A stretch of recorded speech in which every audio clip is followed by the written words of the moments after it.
Eu tenho duas perguntas, né? Uma pergunta para o aluno Reis, para o aluno Praça Reis e para o capitão Coutinho. A nossa sociedade, ela tem uma base, digamos assim, descentralizada quando se trata de valores, né? Considerando que, para mim, o relativismo e a maleabilidade sejam um dos princípios basilares dessa sociedade que nós convivemos, né? Há uma heterogeneidade muito grande. Eu acredito que talvez seja isso também um dos motivos para tantos conflitos que a gente presencia nessa sociedade bastante diversificada. E quando a gente ouve um militar falar, já nas suas primeiras palavras, a gente percebe, né, que a disciplina e a hierarquia é um princípio basilar e que me parece ser bastante diferente dessa sociedade.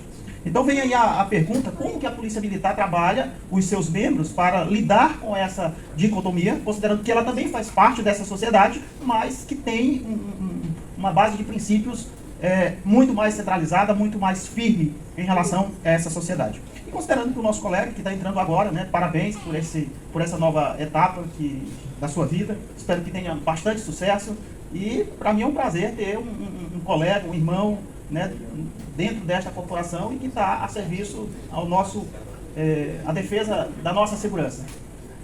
Como que isso impactou na sua cosmovisão, na sua forma de ver a vida?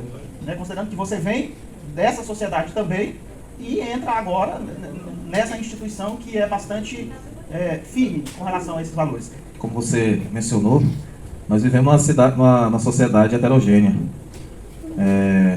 A própria sociedade em si, quando a gente fala regionalizada aqui do estado, a gente fala do município, a gente fala também nacionalmente, ela é uma sociedade heterogênea.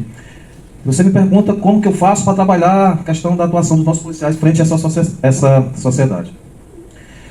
Eu até já dentro da pergunta anterior, eu toquei nesse assunto. A nossa formação ela mudou bastante. De tempos outrora, o policial militar ele era visto como aquele policial truculento. Chegava e resolvia de qualquer forma. Não tinha espaço para o diálogo. Era ele lá, era o dono da razão, e iria lá e resolvia a ocorrência da forma que ele achava por bem. Antigamente, os policiais militares, eles eram escolhidos que tinham esse perfil truculento, de ir lá e resolver, porque o policial bom era aquele que recebia as ordens e cumpria daquela forma lá, como a gente usa no jargão, podia dar sangue da canela. E hoje a sociedade mudou e os policiais também mudaram. E nós como instituição, nós como unidade, nós como gestão da unidade, a gente tem trabalhado bastante nesse ponto. Hoje os policiais militares, geralmente a gente realiza capacitações para trabalhar essa questão. A gente sabe que nós temos alguns militares que são antigos já de instituição, alguns têm 25 anos, 30 anos, já quase indo para a reserva, e alguns policiais eles têm uma mentalidade um pouco mais diferente, porque eles foram formados diferente. Eles foram formados em tempos que exigia essa truculência, que era para ir lá e resolver da forma que fosse. E dos anos 2005 para cá, 2004 para cá, essa formação ela mudou. E vem mudando e vem mudando. Então a nossa ideia é que a gente sempre, nós temos um protocolo de ação, de abordagem, nós temos um protocolo que a gente chama de procedimento operacional padrão, que é o nosso POP. É o que a gente chama da nossa Bíblia, é o que está escrito. É aquilo que a gente tem como norte, é aquilo que a gente tem como doutrina, é aquilo que a gente tem que cumprir da forma que está. Muitas vezes o cidadão, ele não entende que o policial ele vai abordar e está com a arma na mão. E aí você pergunta, por que você está com a arma na mão? Eu não sou bandido, eu não sou bandido. Mas esse é o nosso procedimento. O policial ele trabalha realmente com a arma na mão, claro, com segurança. Nós não vamos estar empunhando uma arma, apontando a arma para você se a gente não tiver segurança naquilo que faz. Então nós temos um procedimento a ser seguido. E esse procedimento muitas vezes a sociedade não conhece, não sabe qual é o procedimento nosso. Não está escrito na testa de ninguém quem é o vagabundo e quem é o cidadão de bem. É claro que nós que vivemos na sociedade, nós conhecemos muitas das pessoas que são cidadão de bem.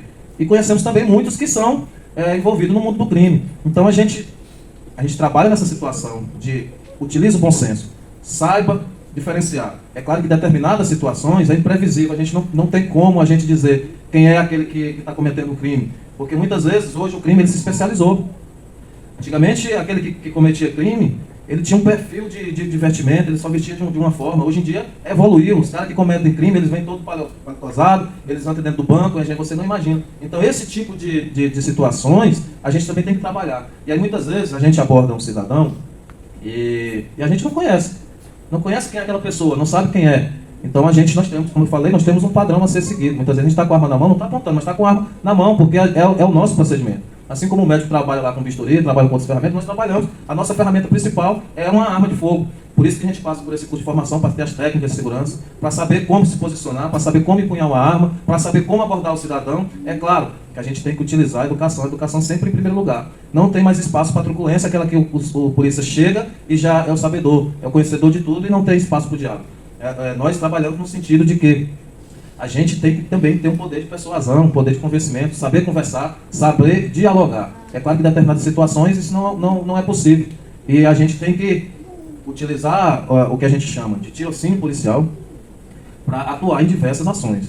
Mas a gente tem trabalhado bastante, os nossos militares, os que estão na rua, geralmente são os que são formados por último.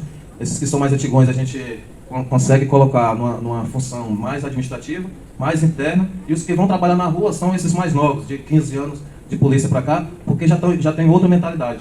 Então a gente consegue diferenciar isso aí também. A gente sabe que toda profissão, todo órgão, toda instituição, você tem os bons profissionais e tem os maus profissionais. A profissão de advogado tem os bons e os ruins, a profissão de médico tem os bons e tem os ruins, no militar também tem os bons e tem os ruins. A gente consegue detectar, e quando a gente detecta que tem uma espécie de qualquer tipo de denúncia, a gente vai averiguar, e eu, por ser o corregedor, nós somos bem rígidos nessas questões de apurações de infrações, tanto administrativas, que aí a gente tem os nossos mecanismos, como também criminais, que aí a gente também pode autuar, pode lavrar um inquérito policial militar e encaminhar para o judiciário, se assim eu entender que ele deve ser punido. Então, a nossa doutrina ela é muito rígida, e sempre que tem desvios de condutas, desvios de comportamentos, a gente apura. E, se comprovada a irregularidade, o desvio, a gente pune exemplarmente até para servir de exemplo para os demais. Como essa colisão de mundos mudou a minha visão?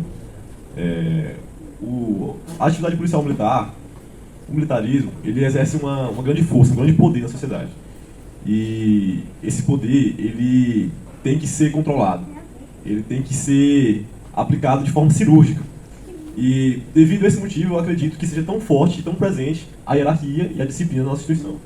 Para que esse poder, que é um poder grande, que a polícia militar ela possui, ela seja aplicada nas situações corretas, onde convém. E, devido a isso, a hierarquia e a disciplina é tão rígida para nós. Tanto que temos um segmento próprio do direito, que é o direito militar, o direito penal militar, que ele, por sinal, é bem mais rígido do que o direito penal comum. Ele pune com bem mais rigidez, bem mais rigor do que o direito penal comum. E eu creio que isso seja importante para trabalhar nosso senso de responsabilidade. E eu acho que essa foi a principal coisa que mudou na minha visão, desde que eu entrei na instituição, desde quando eu ingressei na instituição. Que foi a consciência, o senso de responsabilidade. O senso de dever e responsabilidade. É uma coisa que está muito presente na atuação em todo santo dia. Seja das coisas mais simples, como uma sujeira no chão, uma sujeira na mesa, até as coisas mais sérias, mais graves, que é um manuseio de arma de fogo, um manuseio de uma condução de viatura, uma abordagem policial. Que são coisas que pode colocar a nossa vida, a vida do companheiro e a vida de um cidadão, possivelmente inocente, em risco. Que se a pessoa, o policial não tiver atenção em uma situação assim, ele pode estar expondo o próximo, pode estar expondo alguém. E esse senso de responsabilidade é o que mais, que eu percebo, que mais mudou, assim, que eu mais adquiri desde quando entrei na profissão. Eu cresci muito nesse aspecto. Primeiramente, bom dia. Queria agradecer a presença dos senhores, do capitão, nosso colega Guilherme, ou melhor, Reis, né, agora. É gratificante ver essa transparência que a 5ª Companhia Independente da Polícia Militar tem com a comunidade. É bom ver o Guilherme se tornando o que ele está se tornando, ainda mais eu que já conheci ele há bastante tempo. Dá um orgulho, realmente. Já converso muito com ele sobre isso também. Mas eu tenho 2 perguntas, na verdade. Uma é sobre... Eu acompanho a Companhia Independente da Polícia Militar, a 5ª Companhia, e eu vejo que ela tem muitas ações para interagir com a comunidade. E isso é uma coisa que realmente deve existir, essa interação, essa amizade entre a Polícia Militar, a instituição Polícia Militar e a amizade. E a primeira pergunta é: qual medidas a comunidade em si pode tomar para aumentar essa amizade? Porque isso é uma coisa que é proveitosa tanto para a instituição Polícia Militar quanto para a comunidade, que existe essa harmonia entre as duas. Então a pergunta é essa, a primeira. Qual é as atitudes, as medidas que a comunidade pode ter para melhorar esse desempenho? E a segunda, o senhor já respondeu em si, eu vou reformular ela, que era sobre os desvios de conduta, que ainda existem profissionais em qualquer área que são maldosos, Mas no caso, agora eu vou reformular ela. No caso, ela seria como a instituição, qual atitude ela tomaria a respeito desses profissionais. Mas agora eu vou perguntar o que o civil que está sofrendo um abuso, o que ele pode fazer para valer o seu direito, caso ele tenha presenciado, seja uma abordagem truculenta ou qualquer outra situação que fira a sua dignidade. O que ele pode fazer em caso ele presencie ou até mesmo ele seja a vítima. Qual atitude ele pode ter para ir atrás de fazer valer o seu direito? A primeira pergunta é o que a sociedade pode fazer para se aproximar mais ainda, né? Quem falou que era do Imperatriz aí, acho que você vê lá em Imperatriz, você frequenta lá bastante, você vê a polícia, a sociedade batendo palma para a polícia, você vê a sociedade pedindo para tirar foto com policiais lá em Imperatriz. Assim, realmente a gente não vê, porque é uma realidade um pouco distinta. Eu conheço a realidade de Imperatriz, sou de lá, como eu falei. Eu sei como é que é a relação entre polícia e sociedade lá no estado do Maranhão. Eu não sei como é que está hoje, porque já tem um tempo que eu saí de lá, frequento lá esporadicamente, vou lá vez ou outra. Minha mãe ainda mora lá, vou lá visitar uma vez no mês, fazer compra, passear, mas não convivo mais lá na cidade. O meu recanto é aqui em Tocantinópolis. Nós aqui do Tocantins, nós temos um prazer muito grande. É um privilégio de ter uma instituição que ela é bem quista na sociedade. A gente... eu quando eu fui criado, até vou abrir um parênteses aqui, eu quando eu era criança, quando o carro da polícia passava na porta, os meninos corriam para dentro de casa com medo de levar uma surra dos policiais. E as mães, e aí onde eu vou entrar agora na tua pergunta, as mães, os pais, muitas vezes para educar o filho, sabe o que ele dizia? Meu filho, você se comporta assim, não eu vou chamar a polícia. E ele criava na mente da criança que a polícia era um malvado, que a polícia estava ali para castigar as crianças. E aí toda vez que eu vejo uma mãe e um pai falando isso, eu falei, minha filha, pelo amor de Deus, mora aqui. A polícia é amiga, a polícia não está aqui para bater, para agredir. Aí toda vez que eu vejo isso, eu corrijo as mães, os pais. Isso que a gente fala exclusive em escola, dentro de instrução de ProEd, a gente também comenta isso. Porque era ensinado dessa forma, no meu tempo era desse jeito. E por isso as crianças, quando viam o carro de polícia, já tinham medo. Ela vem me pegar, e entravam para dentro de casa com medo. Se via um giroflex ligado, se corria com medo, porque tinha medo do carro de polícia. Hoje aqui a gente passa patrulhando na cidade, as crianças prestam continência, presta continência para nós, bate palma, chama nós, quer tirar foto. Mas vez ou outra, a gente depara com a mãe ainda com essa intenção. Meu filho se comporta, senão eu vou chamar a polícia. A gente chama no reservado, conversa com o pai, conversa com a mãe. Não ensina assim. Polícia, ela está aqui, é uma amiga, nós somos amigos de vocês. Nós estamos ao lado da sociedade para ajudar vocês. Não impute isso na cabeça da criança, que a polícia está aqui para agredir, para prender. Tenta ensinar de outra forma, outros mecanismos. Coloca de castigo, faz outros mecanismos que você, para educar seu filho. Não vincule algo de errado dele para colocar nós como se fosse ali os opressores. Então, um dos mecanismos que eu poderia sugerir, apesar da gente, nós aqui do Tocantinópolis, eu falo especificamente nós aqui da Quinta Companhia, nós temos vários projetos de atender a sociedade. Muitas das crianças, inclusive, às vezes a mãe entra em contato conosco, porque o filho quer fazer o aniversário, quer a presença do policial lá na festa de aniversário dele. A gente manda os policiais com o maior orgulho, vai lá no local, na festa, tira foto, muitas vezes a gente dá presentes, a gente faz arrecadações em determinadas épocas do ano, para arrecadar alimentos, arrecadar roupas, brinquedos, e geralmente aos finais de ano a gente distribui para as pessoas carentes. Temos esse projeto, como eu falei, do ProEd, que atende as crianças dentro das escolas. Temos palestras que frequentemente a gente ministra nas escolas. Estamos tendo hoje uma escola cívico-militar aqui na cidade. Ela foi implantada ali, que é aquela escola Carneiro de Brito, que a gente chama de colégio padrão. E a partir dessa implantação também aumentou mais as nossas frequências nas escolas. Não só lá, mas todas as escolas a gente faz momentos cívicos, a gente faz apresentações de ordem unida, que é o que a gente um pouco aprende dentro da escola, de curso de formação. E a gente tem notado essa aproximação cada vez mais forte. E para nós, instituição, isso é muito gratificante, porque a gente quer o cidadão de bem, realmente é do nosso lado. É aquelas pessoas que vão nos ajudar. Como o Reis falou, a nossa missão constitucional, prevista lá no artigo 144 da Constituição, a nossa missão ela é eminentemente preventiva. Nós trabalhamos na prevenção. É aquela polícia ostensiva, que anda com o giroflex ligado. E às vezes o cidadão ele não sabe discernir, diferenciar as missões de cada instituição. Muitas vezes o cara sabe que tem uma popular boca de fumo em determinado local. E aí ele comenta. A polícia sabe onde é que está, mas não vai lá e não pega porque não quer. E aí a gente explica para o cidadão, não, cidadão, essa parte de investigativa não somos nós. Nós não trabalhamos na investigação, porque quem dera a gente pudesse trabalhar na investigação, porque a gente poderia atuar, porque, infelizmente, a gente sabe em alguns locais onde tem realmente as bocas de fumo. Mas nós, como instituição Polícia Militar, hoje nós vivemos numa época, inclusive para você abordar um cidadão, tem tido um certo controle jurisdicional a respeito disso. É claro que a gente vai abordar dentro da legalidade, mas muitas das ações que estão sendo feitas, muitas das prisões que estão sendo feitas, elas estão sendo consideradas ilegais, porque foram obtidas as provas por meios ilegais. Então a gente trabalha isso também, a forma da legalidade, de gente chegar lá e agir dentro da legalidade. E aí a sociedade muitas vezes não sabe o papel de cada força. Polícia Civil é para investigar, Polícia Federal também para investigar, nós somos a ostensiva, muitas vezes a gente trabalha na repressiva, quando acontece o crime a gente em estado de flagrância, a gente vai lá e atua, mas essa não é a regra seria a gente prevenir, é antes do crime acontecer. Depois que o crime acontece, que tem a parte da investigação, é papel da Polícia Civil. E aí muitas vezes a sociedade não sabe.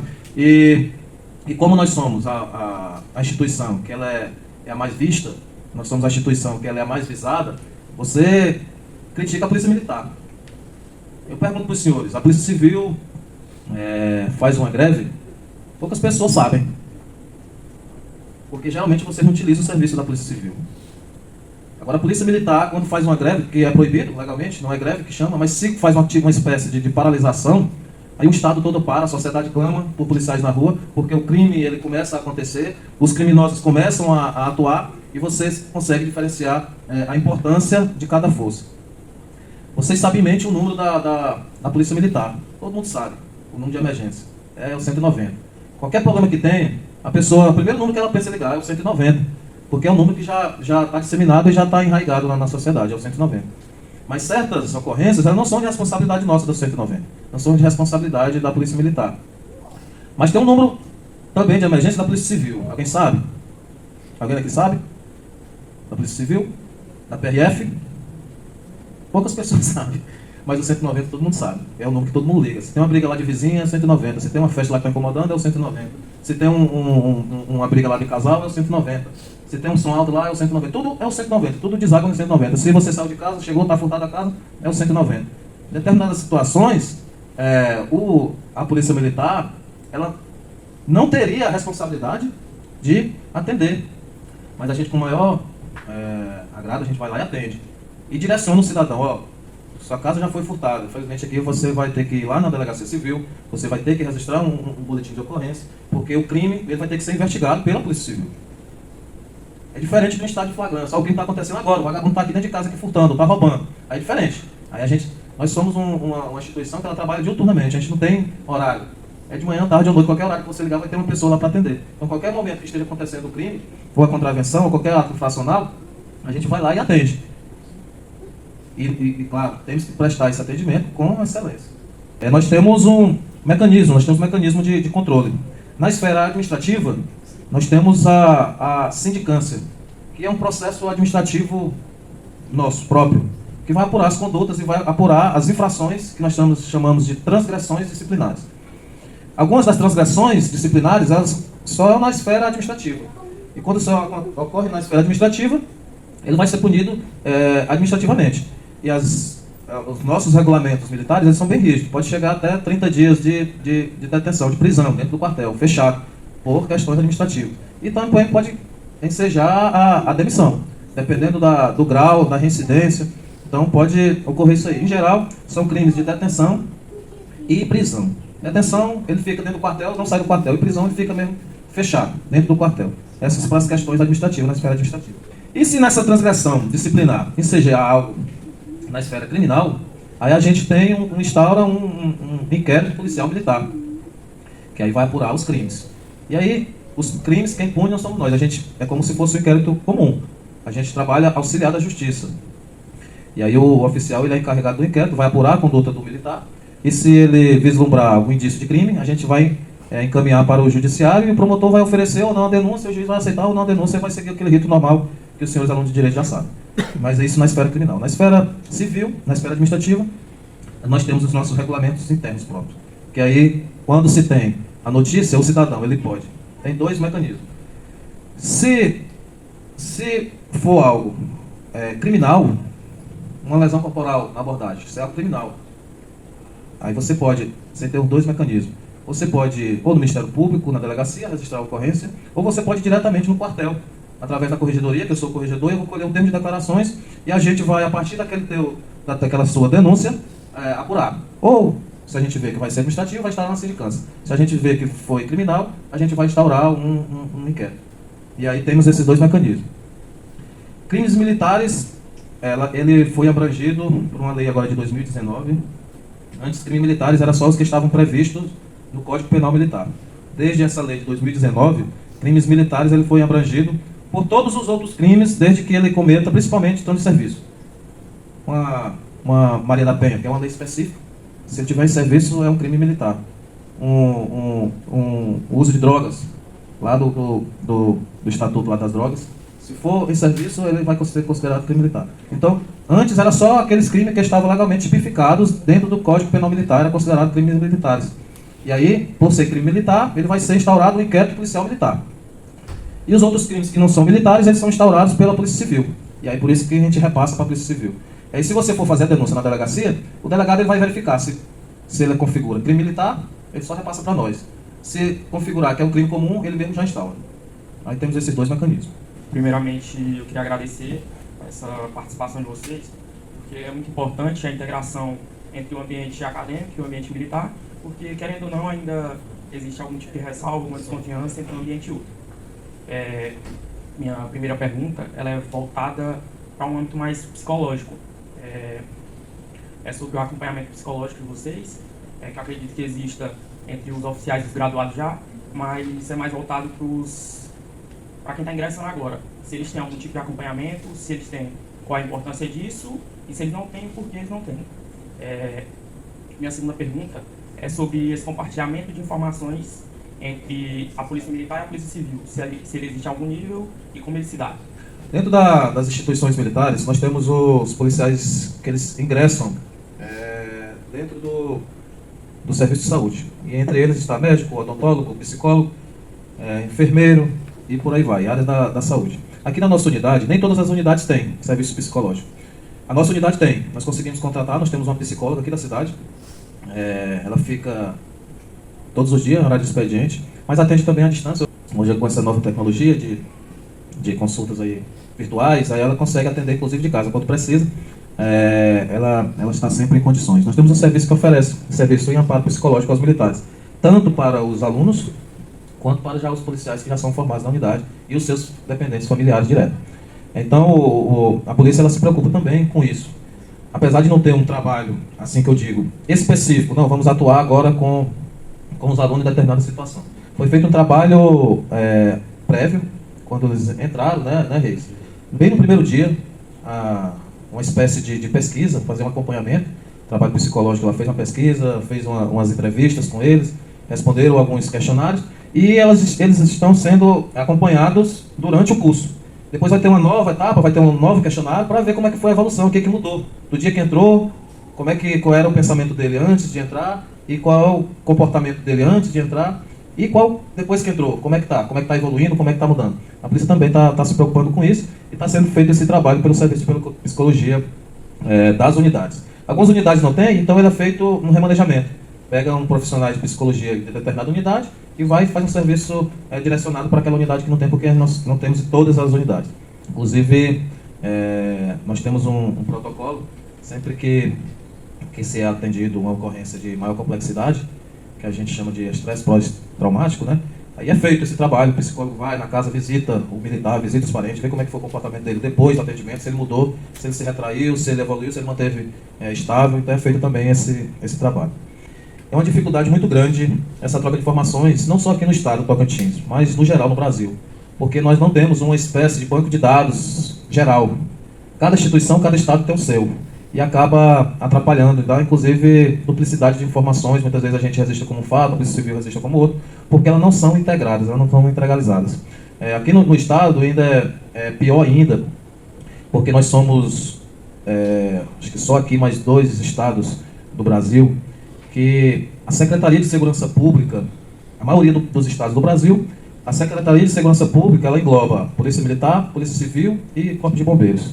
Aqui no Estado são secretarias distintas, são separadas. Polícia Militar tem status de secretaria, a Polícia Civil tem a sua secretaria, que é a Secretaria de Segurança Pública, e o Corpo de Bombeiros também tem o seu comandante-geral, que também tem status de secretário. Então fica 3 secretarias distintas, então acaba atrapalhando ainda mais esse compartilhamento de informações, que seria o ideal para nós, era ter tudo integralizado, operações conjuntas, com banco de dados conjunto, para a gente poder compartilhar e trocar informações. Aqui no Estado a gente tem essa dificuldade a mais. Outros estados não, no geral, nós temos o secretário de Segurança Pública, e eles são, por vezes, alterados, mas ele é o que comanda a Polícia Militar, Polícia Civil e Corpo de Bombeiros. E aí, eles ficam a cada 2 anos, em média. O secretário de Segurança Pública, uma vez é um delegado, outra vez é um comandante, é um coronel da polícia. Então fica alternando. Aqui não, aqui no Tocantins são distintas.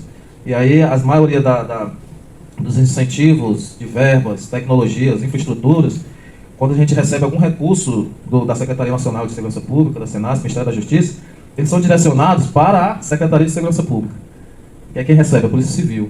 E aí, às vezes a gente tem que estar mendigando, no bom sentido, estar lá pingando alguma coisa que possa servir para nós. Nos estados que já abrange tudo, ele consegue direcionar. Isso aqui é a Polícia Militar, isso ali vai para a Polícia Civil, isso aqui é para o Corpo de Bombeiro. E nós aqui, a gente fica nesse pinga-pinga, porque todos os recursos destinados são destinados para a Secretaria de Segurança Pública. E aqui a gente fica nesse impasse. Mas, graças a Deus, nós temos uma convivência muito boa, um relacionamento muito bom entre a Polícia Militar e a Polícia Civil. Eu falo isso aqui na nossa região, Tocantinópolis. Eu tenho um grau de amizade com muitos agentes de polícia, com os delegados aqui da nossa região. E, na medida do possível, a gente consegue trocar informações pontuais. Determinada investigação que ele quer fazer, uma operação que a gente quer fazer, ou eles querem fazer, a gente consegue trocar informação e fazer em conjunto. É claro que determinada operação, determinada investigação, requer um certo sigilo, e aí cada um fica com a sua informação. Não pode também soltar muito a informação. Mas quando a informação ela deve ser repassada, a gente tem parceria bastante saudável aqui com o pessoal da Polícia Civil. Sobre essa mudança, né, de divisão que o Guilherme com certeza teve ao entrar na instituição, uma vez que quando a gente está do lado de fora, a gente joga mais pedra, né? Eu acredito que agora tu se sente como vidraça também, até recebe críticas, né? A instituição policial, principalmente a Polícia Militar, em razão do uniforme mais identificada, ela recebe mais essas críticas. Eu falo isso porque eu também fui policial militar no estado do Pará, ingressei no ano de 2008. Naquele tempo ainda era o curso de formação de soldado, como o capitão falou, né? Um curso ainda nos modos que o capitão falou, né? Ainda não era aquela, digamos assim, aquela coisa padrão, né? Voltado mais para uma teoria também, né? Às vezes tinha até aquela grade, mas na prática não era aquele pensamento, não, vocês vão aprender na prática, né? E aí eu percebi que, depois de alguns anos de formado, eu percebi que de teoria a gente sabia muito pouco. Principalmente quando eu comecei a voltar a estudar para concurso. Eu vi que não sabia quase nada, principalmente das questões de direito. A gente ia fazendo meio que aquele negócio da prática mesmo. Principalmente sobre essa questão do militar, do policial em geral, mas já que a gente estamos falando aqui da polícia militar, dessa integração dele com outros segmentos da sociedade, né? Graças a Deus hoje a gente tem aqui um evento como esse, participação dos policiais militares, né? Eu queria depois que o capitão Coutinho falasse disso também mais um pouco, de eventos como esse aqui ou outros eventos dentro da sociedade, com empresários, com outras associações, com outras coisas, a importância disso. Porque quando eu era policial militar no Pará, eu lembro de uma fala de um coronel um tempo, que o ponto de discussão era sobre essas habitações para policiais militares promovidos pelo governo, né?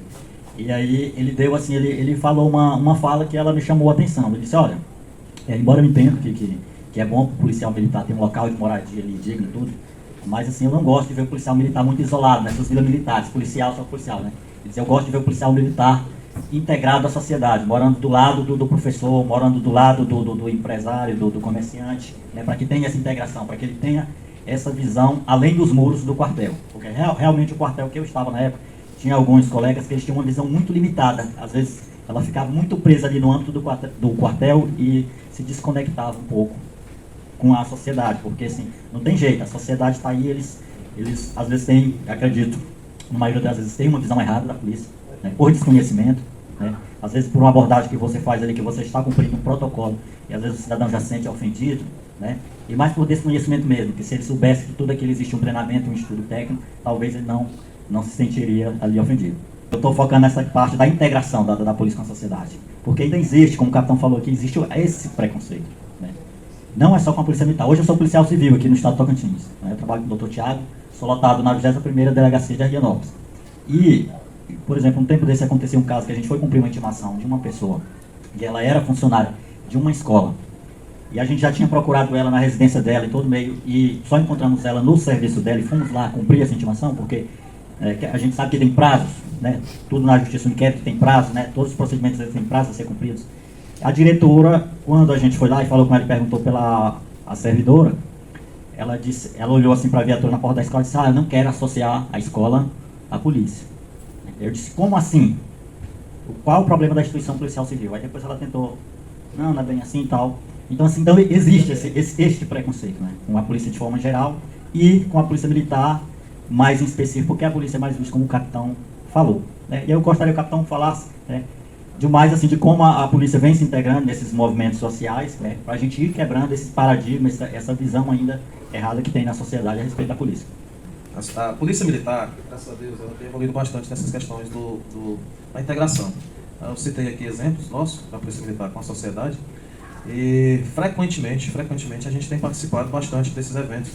A exemplo, as escolas sempre nos chamam para a gente ir lá participar de eventos. Semana que vem mesmo a gente vai fazer um evento lá na APAI, para os alunos lá que têm alguma espécie de especialidade.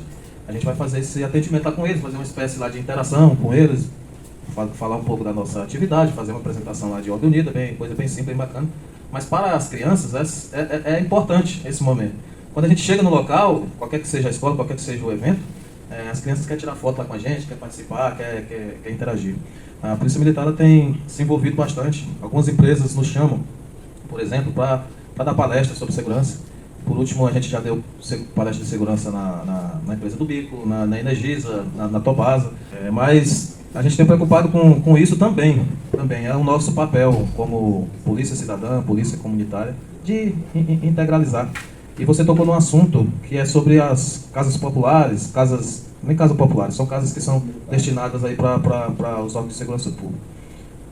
Eu vejo por o seguinte ponto: alguns locais a criminalidade aumentou tanto que o policial ele não pode, eu não digo nem aqui no estado, até que nós somos aqui no estado pacato, graças a Deus, dentro da normalidade de criminalidade, nós vivemos num estado ainda tranquilo. E quando a gente especifica aqui, a nossa região é mais ainda, que a nossa região, graças a Deus, aqui é uma região tranquila. Mas em alguns locais do país, o policial não pode, inclusive, andar fardado. Ele não pode saber que o seu vizinho saiba que ele é policial militar, porque ele vai estar correndo risco. E aí, para esse tipo de situações, seria importante, sim, um local isolado para os policiais militares, porque seria o ambiente dos militares, estaria integrado somente militares, poderia dar com mais tranquilidade dentro da sua comunidade. Porque quando a gente vai olhar determinadas regiões, hoje eu falo aqui perto de nós, aqui tem o estado do Pará, você veio de lá, Belém estava bem crítico, tem pouco tempo, São Luís também estava muito crítico, e policial militar não poderia estar andando, ou policial civil, sendo identificado, porque com certeza seria alvo de algum atentado.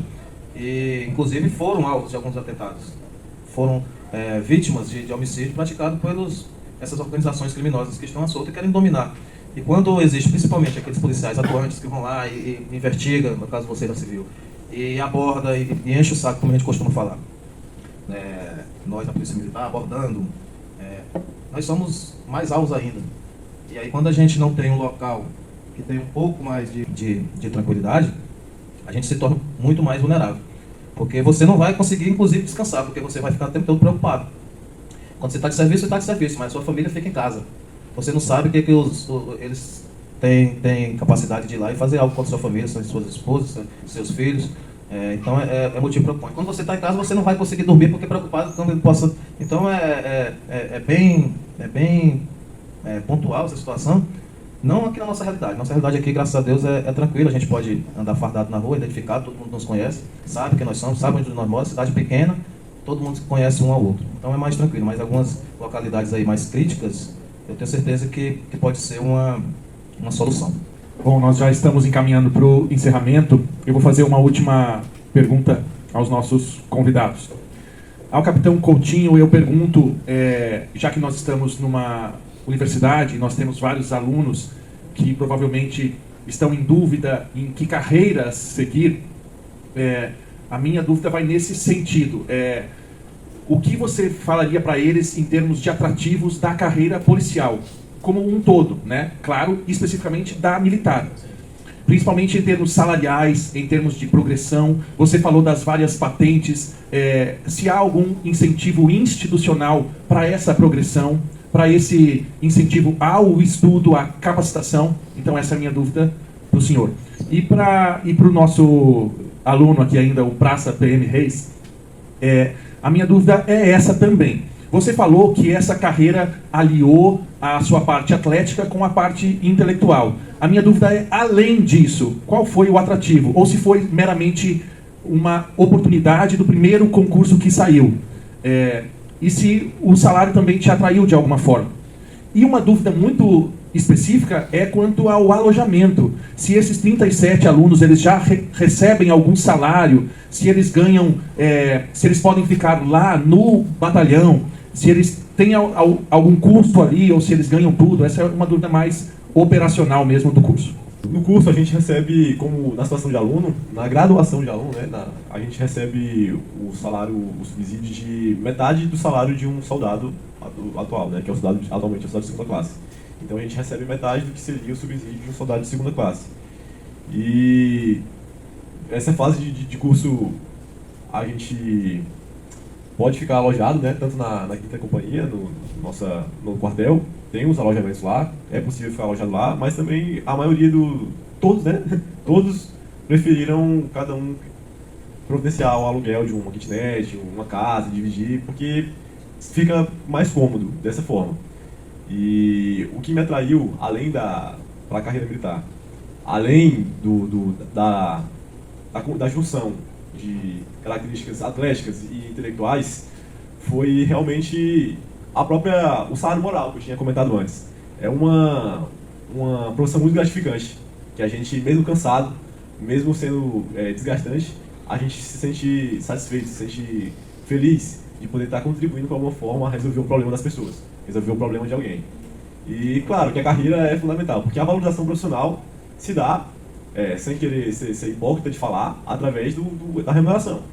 É a principal forma de valorização que uma instituição pode prover ao seu empregado, ao seu funcionário. E eu percebi isso também, eu busquei isso também quando eu fui escolher a profissão. Porque uma carreira, além da estabilidade que temos, se andar na linha, né? Se manter na legalidade,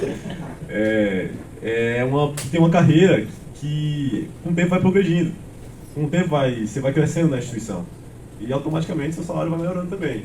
É um salário que está defasado, né? É inegável hoje em dia com a inflação. É um salário defasado, mas é um salário que está acima da média do brasileiro, está acima da média do Brasil.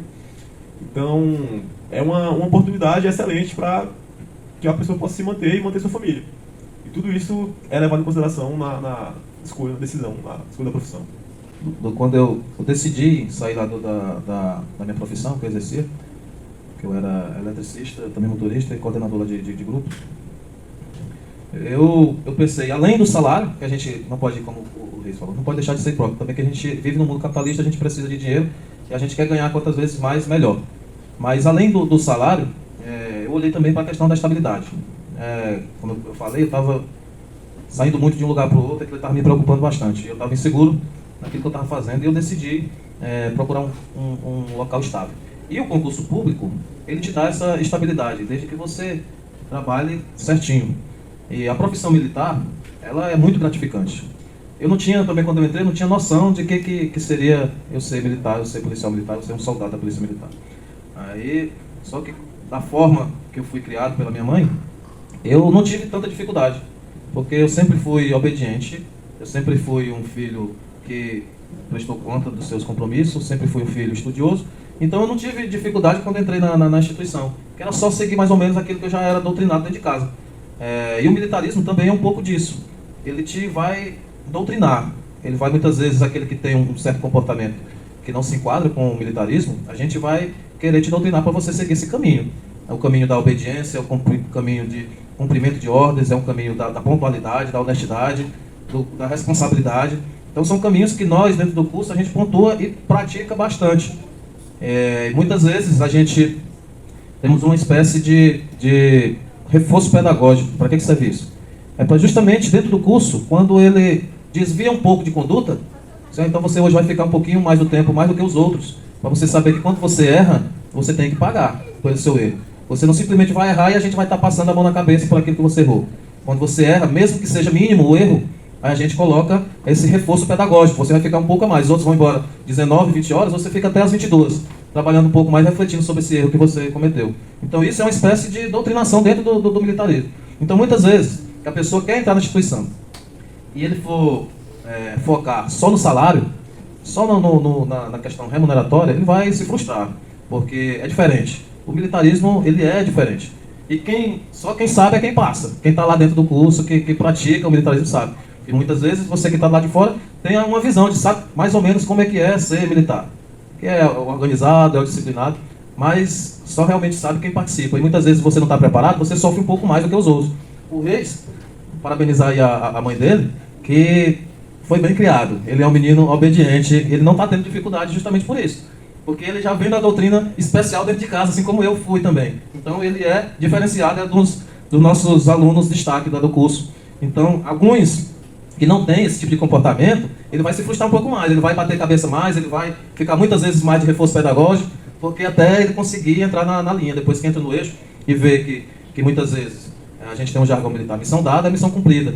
Então a gente, enquanto ele não se doutrinar nesse sentido, ele vai sofrer um pouco mais. E aí falando sobre os atrativos, além da questão remuneratória, que hoje, para ser militar, o último ano foi instituído a graduação de segunda classe, soldado de segunda classe. Até ano passado não tinha. Então era apenas soldado de primeira classe. Soldado de primeira classe já entraria ganhando aí quase 5 mil reais, 4 mil e pouco. Para um salário de nível médio, não é pouco. Se a gente for comparar os concursos, as profissões que ingressam com nível médio, não é pouco. Mas também temos as nossas missões, que também não são poucas. A responsabilidade é grande, a gente cobra bastante. E quando se erra, tem que ser conhecedor que ele também vai ser punido. E essas punições, geralmente, se não na sua totalidade, são mais severas do que uma punição para o civil comum, o paisano. Então a gente tem que alinhar, conciliar. Se é isso mesmo que você quer, que muitas vezes o cara vai só pelo salário e muitas vezes ele se frustra, não vai saber, não.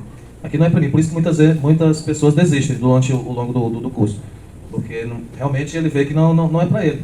E a gente instiga isso. A gente instiga ao máximo. É isso mesmo que você quer? Se é isso que você quer, você vai ter que cumprir conforme o nosso regramento. Que ele é rígido. Mas também é muito gratificante. É uma profissão que nós somos a gente costuma falar que nós somos irmãos. Nós, o militarismo, somos todos irmãos. Então o problema meu é um problema de todos. O problema seu é um problema de todos. Então a gente prega isso também durante o curso. Nós não somos separados individualmente. Nós somos um corpo só. É por isso que o militarismo ele vem se sustentando ao longo desses milhares de anos. Porque nós somos uma irmandade, um corpo só. A gente vai pregar muito isso. A questão dessa unidade, desse companheirismo, dessa sinergia, dessa força que nos une todo mundo em prol do mesmo objetivo, que é combater a criminalidade. E combatendo a criminalidade a gente vai estar sendo amigo também um do outro. Porque quando a gente precisa, qualquer que seja a necessidade, a gente está lá para amparar, para ajudar. É um dos nossos objetivos, também uma das nossas missões como militar, é ajudar o próximo e ajudar uns aos outros, nós militares. Acho que é um dos principais atrativos. É claro que também da questão remuneratória, como eu falei, mas não é o principal. Não é o principal. A gente temos, entre aspas, uma certa autoridade, nós como policiais militares, mas nós temos um dever, que é ajudar a sociedade. Nosso dever principal é ajudar o cidadão. É isso que a gente busca. E quando a gente vai para a profissão e gosta daquilo que faz e que faz com amor aquilo que faz, aí com certeza vai ser muito mais proveitoso, vai ser muito mais tranquilo a sua vida profissional. É claro que, uma vez ou outra, como eu falei, pode ter desvio de conduta, desde que sejam mínimos. Mínimos pode ter. Qualquer um de nós erra, nós erramos, nós como pais erramos, nós como filhos erramos, como esposo a gente erra, como esposa a gente erra. E quando erra, a gente tem os mecanismos também para poder controlar esses erros. Que também somos controlados não só por nós militares, como somos controlados pela sociedade através do Ministério Público.